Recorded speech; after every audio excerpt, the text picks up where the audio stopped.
Hello అండి, నేను మీ crazy Nani. Vinayaka చవితికి అయితే చిన్న ఆర్డర్స్ వచ్చాయి. 30 కిలోల రైస్కి సంబంధించిన ఆర్డర్ వచ్చాయి. బిస్మిల్లాబాద్ పులిహోర స్వామివారి ప్రసాదంలో మేము తలాకు చేస్తున్నాం ఫ్రెండ్స్. మేము డబ్బుల కోసం అన్నట్టు చేయము, ఏ పని మనసు పెట్టి చేస్తాం ఫ్రెండ్స్. చూడండి ఫ్రెండ్స్, ఒక పక్క అన్నము, ఒక పక్క సాంబారు మరుగుతూ ఉంది.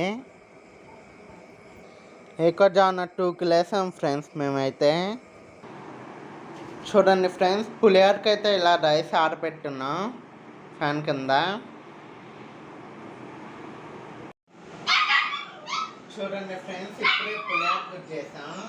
నేను మా చెల్లి కలుపుతూ ఉన్నాం. పులిహోర కలిపేసాం ఫ్రెండ్స్, చల్లారాక ప్యాక్ చేయాలి. ఇప్పుడు బిస్మిల్లాబాద్కి సాంబార్ అంతా అయిపోయింది, రైస్ కలపాలి.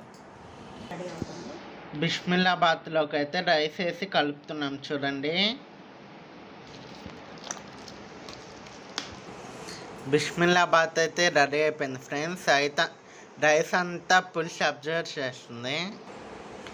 చల్లారిన తర్వాత ఇంకొద్ది పులుసు పోయాలి. ఎత్తిపెట్టాము.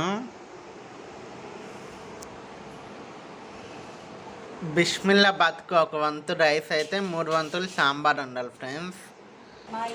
ఓకేనా ఫ్రెండ్స్, చూసారా ఈ ప్రాసెస్ అంతా? మా చిన్న కష్టానికి ఒక లైక్ వేయండి, సబ్స్క్రైబ్ చేసుకోండి ప్లీజ్. చూడండి ఫ్రెండ్స్, మేమైతే సాంబార్ అన్నం ప్యాక్ చేసేసాం.